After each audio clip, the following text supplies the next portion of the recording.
Hello everyone, अस्सलाम वालेकुम, welcome back to my channel another video. आज है मेरे बच्चों का डे, इसका मतलब है आज फिर है संडे।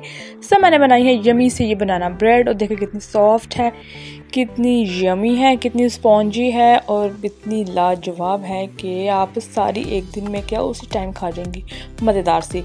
और जब मेरे पास जो बनाना होते हैं ना, बच्चे जो अच्छे वाले खा लेते हैं, उसके बाद जो बेचारे थोड़े से वो नरम से ब्लैक वाले रह जाते हैं ना, तो उसकी मैं फिर हमेशा से ये बनाना ब्रेड ही बनाती हूँ और मेरे बच्चों को भी बहुत पसंद है। तो मैंने सोचा फिर आपके साथ भी इसकी रेसिपी क्यों ना शेयर की जाए। तो ये झटपट से बनने वाली रेसिपी है। आपके पास बनाना कितने भी हों, चाहे 3 हो 4, लेकिन मैक्सिमम 3 तो होने ही चाहिए। 3 बनाना लेने हैं आपने, इसमें उसको अच्छी तरह से पहले उसको मैश कर लेना है। फिर आपने उसमें डालनी है चीनी आधा कप, फिर उसके साथ मिक्स करना है। फिर हमने 2 अंडे डालने हैं इसके अंदर, फिर उसको अच्छी तरह से मिक्स करना है कि सारा चीनी जो है वो उस मिक्सर के साथ मिक्स हो जाए। फिर हमने इसमें अब डाला है बेकिंग पाउडर 1.5 टीस्पून हमने इसमें बेकिंग पाउडर डाला है। इसमें बेकिंग सोडा भी जाएगा क्योंकि दोनों का काम है अच्छी तरीके से फुलाना। अगर आप इसमें सिर्फ बेकिंग पाउडर डालेंगे तो वो अच्छी तरीके से नहीं फूलेगी, आपको इसमें बेकिंग सोडा भी डालना पड़ेगा, और वो भी आपने डालना है 1 टीस्पून आपने इसमें डालना है बेकिंग सोडा। बेकिंग सोडा क्या मीठा सोडा इसको कहते हैं, लेकिन ज़्यादातर लोग इसको कहते हैं बेकिंग सोडा। बेकिंग सोडा क्या होता है, एक बेकिंग पाउडर अलग होता है जो केक्स वगैरह में डलता है, यह है बेकिंग सोडा।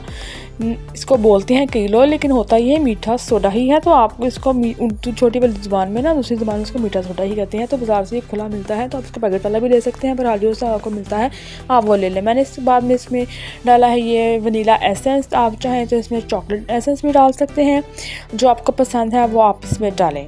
तो उसके बाद मैं इसमें डालूँगी 1.5 कप के करीब मैदा। मैदा हमेशा छान के ही डालना चाहिए, अगर आप डायरेक्ट डालेंगे तो वो अच्छे से मिक्स नहीं होगा। तो हमने इसको जो करना है मिक्स करना है विक्स के साथ। अगर आप स्पेशली के साथ भी कर सकते हैं, लेकिन अगर आप विक्स के साथ करेंगे तो ये अच्छे से स्मूथली से मिक्सर इसका मिक्स हो जाएगा, क्योंकि ये थोड़ा सा गाढ़ा बैटर होगा, थिक सा होगा। तो आप इसको स्पैचुले की बजाय आप इसके साथ ही मिक्स करें, ताकि ये मैदा इसमें अच्छी तरह से मिक्स हो जाए, सारी चीज़ें अच्छी तरह से मिक्स हो जाए। पहले मैंने 1 कप डाला था, अब आधा कप मैं दोबारा से मैदा डाल रही हूँ। हाफ करके अगर आप डालेंगे तो आपके लिए मिक्स करना भी ज़रा इजी हो जाएगा। अगर आप सारा एकदम से डाल देंगे तो वो फिर सही नहीं रहेगा। तो आपने इसमें आधा कप ऑयल भी डालना है। ऑयल से भी जो है केक आपका बहुत सॉफ्ट और फ्लफ़ी सा बनता है। अगर आप इसमें केक में अगर बटर भी डालेंगे तो वो भी बहुत अच्छा बनेगा। मेरे पास बटर अवेलेबल नहीं था, तो आप इसमें जो है ऑयल भी डाल सकते हैं, और ऑयल से भी आपका केक बहुत अच्छे से बन जाए। देखिए कितना सख्त तो नहीं है, लेकिन फिर भी थिक सा बैटर हो गया है, क्योंकि मेरा इसमें जो विक्स था वो ज़रा छोटा था, तो इस वजह से मुझे ज़रा ज़्यादा इसको अच्छे तरीके से मिक्स करना पड़ रहा था। जो है हमारा बैटर रेडी हो गया है। अब आपने जिसमें भी जो है ना सांचे में अगर आपने इस बैटर को डाल के बेक करना है, चाहे वो कप के मोल्ड्स हों या आपके पास जो है बनाना ब्रेड का कोई हो, या अगर आपने केक राउंड में अगर डालना है तो आप उसमें डाल के इसको बेक कर लें। ये आपकी मर्ज़ी है आगे कि आपने इसको किस में जो है डाल के वो बेक करना है।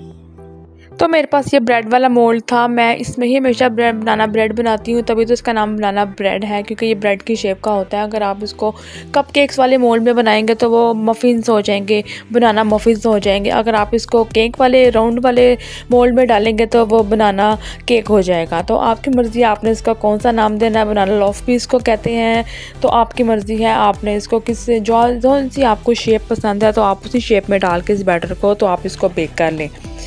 मैं इसको बगैर ओवन के बना रही हूँ, क्योंकि ओवन में जो है ना बहुत ज़्यादा आपकी बिजली खींची जाती है। तो मैं तो आपको रिकमेंड करूँगी कि आप इसको हमेशा देचकी में ही बनाएं, और देचकी के अंदर आगे आपके पास अगर नमक है तो वो डाल के उसको 15 मिनट के लिए प्रीहीट कर लें। अगर नहीं है तो आप सादी देचकी को भी 10 मिनट के लिए अगर आप रखेंगे देचकी के अंदर तो वो भी आपका जो है ना अच्छे से गर्म हो जाएगा। तो ये सारा बैटर मैंने मोल्ड में डाल दिया है। अब इसको मैं बेक करने के लिए रख दूँगी। ये कभी बनाना ब्रेड जो है कम से कम जो है ना 45 मिनट्स के लिए बेक होती है। अगर सर्दियाँ हैं तो आपको 50 मिनट्स भी लग सकते हैं, अगर गर्मियाँ हैं तो ये 45 मिनट्स के अंदर बिल्कुल परफेक्ट टाइमिंग है। ये 45 मिनट्स के अंदर ही ये रेडी होगी। तो ये सारा बटर मैंने इसमें अब डाल दिया है। अब मैं इसको कर लूँगी बेक, और सारा जो है मैं ये मोल्ड भी सारा साफ़ कर लूँगी। मैंने अच्छे से चमचा भी साफ़ कर लिया है, स्पैचुला।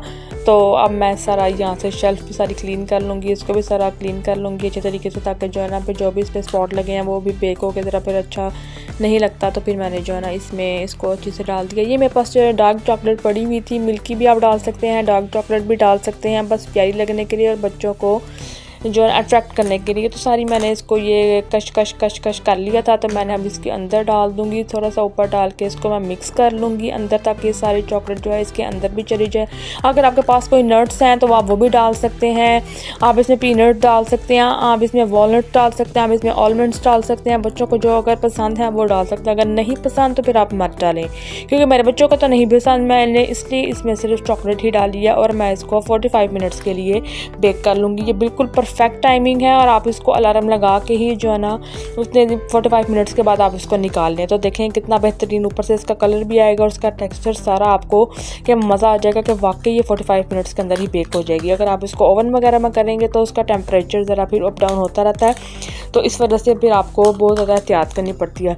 तो ये मैंने शाम का खाना बना लिया था, आलू मटर गोभी मैंने बनाया था। तो मैं तो इसको रात को एंजॉय करूँगी घी वाली रोटी के साथ। तो बस मेरे हस्बैंड भी आने वाले थे, बच्चों को भूख लग गई थी, तो मैंने सोचा अब जो है ना इनकी पेट पूजा ज़रा करवा लेती, तब तक जो है ना वो केक भी रेडी हो जाएगा और मैं जो है ना ये आटा भी गूंद लेती हूँ और साथ जो है ना फिर बच्चों को साथ साथ मैं इनको रोटी भी बना के दे दूँगी। तो मैं आटा गूंद रही थी साथ साथ, जल्दी से पूछे से मुझे आवाज़ें आती जा रही थी, मम्मा केक बन गया है कि नहीं, मम्मा केक बन गया है कि नहीं।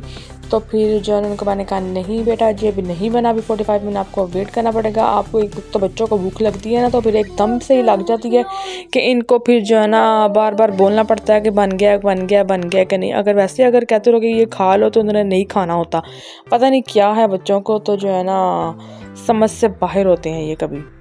तो मेरा आज चीज़ें खा के अपना पेट भर लेते हैं, जब खाने का टाइम होता है तो फिर कहते हैं मुझे भूख नहीं है। तो बस इसी तरह सारा दिन चलता रहता है। तो इसके साथ ही 45 मिनट्स हो गए थे, तो मैंने अपनी जो है ना प्यारी सी ब्रेड को बाहर निकाल लिया था। ये जब ठंडी हो गई थी फिर मैंने इसको मोल्ड से निकाला था। इसका मोल्ड सिलिकॉन का था, इसलिए मुझे इसमें ना कोई बटर पेपर लगाने की ज़रूरत पड़ी, ना कोई सिंपल सा मैंने इसमें पेपर भी नहीं था लगाया, ऑयल भी नहीं था लगाया। इसलिए जो है ना सिलिकॉन के मोल्ड का ज़रा फ़ायदा होता है, वो उसमें ईजीली निकल जाता है और टूटता भी नहीं है। तो मैंने इसको जो बेक करने के बाद जो 10 मिनट के लिए मैंने इसको मोल्ड में ही रहने दिया था, उसके बाद 10 मिनट के बाद मैंने इसको डिमोल्ड कर लिया था। तो देखें मेरी प्यारी सी जो है ना ये प्यारी सी कलर देखें इसका कितना बेहतरीन सारा इक्वल कलर आया है। तो इतनी यम्मी डिलिशियस है ना ये कि मैं आपको क्या बताऊँ, ये गरम गरम तो क्या स्वाद इसका आ जाता है। आप इसे खाएंगे और देखें इसकी सॉफ्टनेस और कितनी प्यारी बेक हुई है यार। आप इसे बना के ज़रूर देखें, ये बहुत ही ज़बरदस्त है। बाज़ार से तो इतनी महंगी मिलती है, ये इतनी रियली यम्मी थी कि खाना खाने के बाद भी आप इसको खा सकते हैं इजीली। तो मैंने तो सुबह जिस दिन मैं ये बनाती हूँ, मैं सुबह उस दिन नाश्ता नहीं करती, तो मैं चाय के साथ इसी को ही खाती हूँ और आपको दिखाऊंगी कि नेक्स्ट व्लॉग में कि मैं इसको चाय के साथ ही खा रही सुबह नाश्ते में। और देखें कितनी सॉफ्ट है ये, इतनी मज़े की कि बस ये मुंह से मैं कहता है मुंह के इसको मेरे मुंह से पीछे ना करो कि ये इतनी मज़े की यम्मी और सॉफ्ट है और बहुत ही इजी। एक दफ़ा आप बच्चों को बना के देंगे तो बच्चे इसके फ़ैन हो जाएंगे 100%। तो बच्चे जब बाज़ार के केक्स वगैरह खाते हैं, कप केक्स वगैरह खाते हैं, तो आप इसको कप केक्स में बना डाल के उस वाले मोल्ड में डाल के तो आप बच्चों को बना के दें, तो वो ज़रूर उनको उसको पसंद करेंगे। ऊपर इसके चॉकलेट सिरप डाल के दें बच्चों को।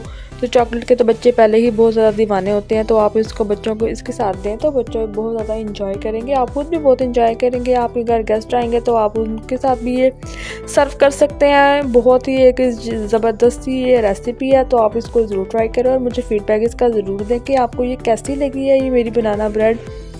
मैं तो अब इसको बना के जो है ना बहुत मुझे मज़ा आता है। पहले तो मुझे थोड़ी सी ना ये मुश्किल लगती थी, अब मैंने इसकी आसान वाली रेसिपी ढूंढ ली है, तो मैं अब इसको इस रेसिपी से ही ट्राई करती हूँ, क्योंकि मक्खन ज़रा कॉस्टली हो जाता है, तो मैं इसको फिर ऑयल से ही बनाती हूँ। तो ये बहुत फिर अच्छी से जो है ना जल्दी से बन जाती है। जल्दी से तो है 45 मिनट्स तो है लगते ही हैं, वैसे भी बेक होने में 30 मिनट्स लगते हैं, लेकिन ये ज़रा हैवी होती है, थिक होती है, तो इसलिए इसको 45 मिनट्स लगते हैं। तो ये थी मेरी आज की बनाना ब्रेड की रेसिपी। अगर आपको मेरी रेसिपी अच्छी लगी है तो मेरी वीडियो को लाइक करें, शेयर करें और अगर मेरे चैनल पे नहीं है तो मेरे चैनल को सब्सक्राइब करें। मिलते हैं नेक्स्ट वीडियो में। Thanks for watching. अल्लाह हाफिज़।